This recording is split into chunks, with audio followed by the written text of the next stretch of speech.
me, lads and lovelies. Captain Edward von Arkham here, coming to you from on board the MHS Hysteria. It's that time again, duckies. Time for Madman of the Month. I love that. This month, the Madman couldn't be more prestigious. Raise your fists and salute, for this month I honor Emperor Justinian Stanislaus, the only authority that I even come close to respecting, guardian of the multiverse and sovereign ruler of the Red Fork Empire, and a man with nearly as many voices in his head as I. The Emperor's story is difficult to tell because no one really knows where it begins. Not much is known about the man who was called Justinian Stanislaus, where he came from, when he was born, what his favorite ice cream flavor was. Nobody knows. All that is known is that he was present at the beginning of the multiverse, what some call Event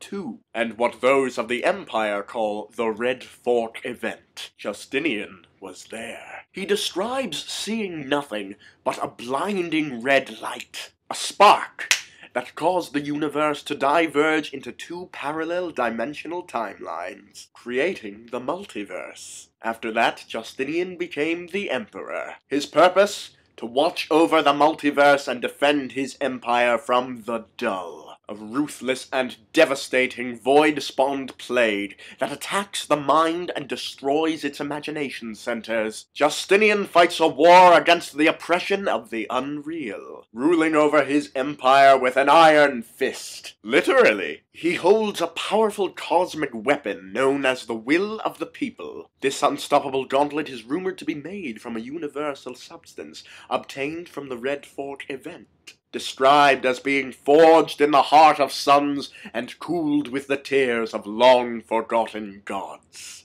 Although the fist is wielded by Justinian, it belongs to the citizens of the Empire. I got to use it once. That was the best game of rock, paper, scissors I have ever played. The Red Fork event is still happening. New universes are still being created, the multiverse ever expanding. Every action has an alternate action which creates an alternate dimensional timeline. And when a new universe is created, so is there created a new emperor. Justinian's timeline diverges just as the multiverse does, creating new and separate versions of himself. He loses track of where and or when he has and hasn't been. He is often known to suffer from delusions or flashbacks/forwards. Hence his multiple incarnations are often in chaotic conflict. It is unknown how many there are exactly. Only 5 are known to have been identified. The 5 emperors are contained in spatial relevance by 5 Imperial interdimensional seals. The first incarnation is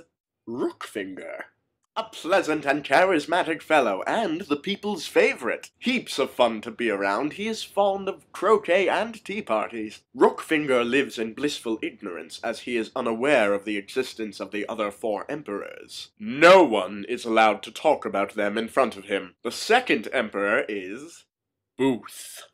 A strict and militaristic incarnation, he runs the empire like an army. And unlike Rookfinger, he has no sense of humor. Until I met Booth, I didn't think it was possible to not find a rubber chicken amusing. He has a zealous conviction towards the eradication of the dull, as well as combating part of himself. For Booth is in perpetual conflict with the third emperor, Tobias.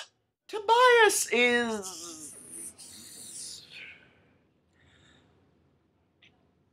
really creepy. He is a sinister, sadistic, serpentine sociopath. There used to be thousands of emperors until Tobias started killing them off. He is locked in a constant internal struggle against Booth. A struggle that creates a great deal of noise in his head, which does not make it easy on the 4th emperor, Peanut.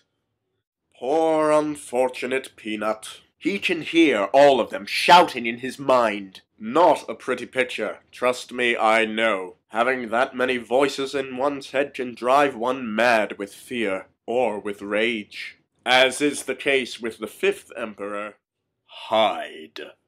a primal entity of pure savage impulse. He can also hear all of the other emperors, but his madness is much more destructive than Peanut's. He can be assuaged with liquor, but it is best to avoid him. And as different as they are, all 5 are part of the same man, the mighty sovereign of the Red Fork Empire. And to honor him, I shall now sing the Red Fork Imperial Anthem, accompanied by the voices in my head. Ready, everyone? Ready. Yes. Aye.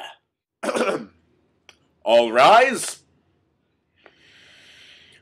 God save our Emperor, mighty and powerful, with his of iron. He will crush everyone under his mighty thumb. Red Fork eternal one, our Emperor.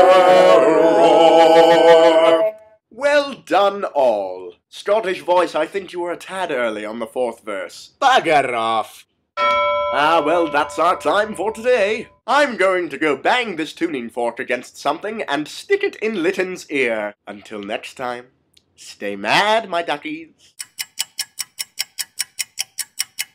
Welsh voice, why weren't you singing? I'm a communist.